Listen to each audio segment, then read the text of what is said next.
This is the area and circumference of circles tutorial. Let's begin by just drawing our typical circle.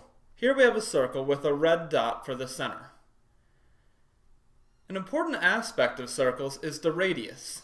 The radius is the distance from the center of the circle to the outside of the circle. I'll go ahead and draw on the radius so you can see what it looks like. It's simply a line there from the center, like we said, to the outside of the circle. Similar to the radius, we have the diameter. That's the distance from one side of the circle to the other, passing through the center of the circle. Now it's really crucial that with the diameter, it only passes through the center. Any other line just passing through the circle, but not through the center, is just going to be another line going through the circle. In geometry, that would be referred to as a secant. But let me draw you that diameter. So like we said, this line goes from one side of the circle to the other and passes through the center. So now let's discuss some important information that you can decipher from a circle given its radius or its diameter. We'll begin with the circumference of a circle. That's the distance around the circle if you started from one point and did an entire revolution around the circle. The formula for the circumference of a circle is equal to 2 times pi times r, the radius of that circle. Now another important formula regarding the radius of a circle is the area of a circle. The area of a circle can be calculated by multiplying pi times the radius squared. So we'll work through a couple examples so you can see how these are calculated. In our first example, I'm going to give you a circle with a circumference of 16 pi. And we'd like to solve for the radius of this circle. Well, we know that the circumference of a circle is equal to 2 times pi times the radius of the circle. So in this case, our circumference is 16 pi. So that's equal to 2 times pi times the radius.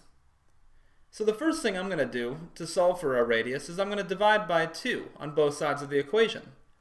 On the left-hand side of the equation, 16 over 2 is 8, and our pi is still remaining. On the right-hand side, the 2's have canceled, and we have pi times our radius. So now let's just divide both sides of the equation by pi. On the left, the pi's will cancel, and we'll have 8, and on the right, the pi's will cancel, and we'll have r. So our radius for this circle has a value of 8. Now let's take a look at another example. In this example, I've given you that the area of this particular circle has a value of 56 inches squared. And you know that the area of any circle is equal to pi times the radius squared. I'd like you to solve for the radius of this circle. So we can take the area of that circle, which is 56 inches squared, and set that equal to pi times the radius squared.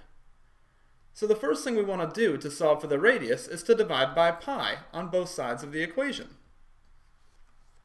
If you divide 56 by pi, you get a value of 17.83. On the right-hand side, the pi's have canceled, so we're left with our radius squared. We want to solve for the radius, so I want to get rid of that square. To do that, I'll take the square root of both sides of the equation.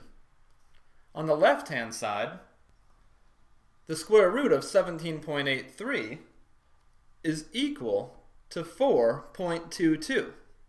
And on the right-hand side, the square root and the square have canceled each other out. So we're left with just the radius. So in this case, the radius of this circle is 4.22.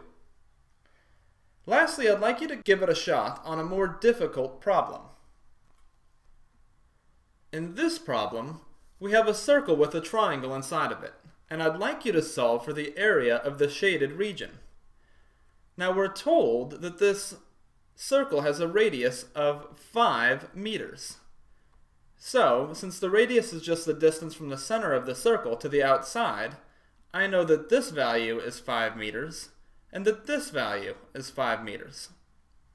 In order to solve for this problem, what we want to do first is solve for the area of our circle, then for the area of our triangle, and subtract the area of our triangle here from the whole circle, and that'll give us just the area of the remaining shaded region.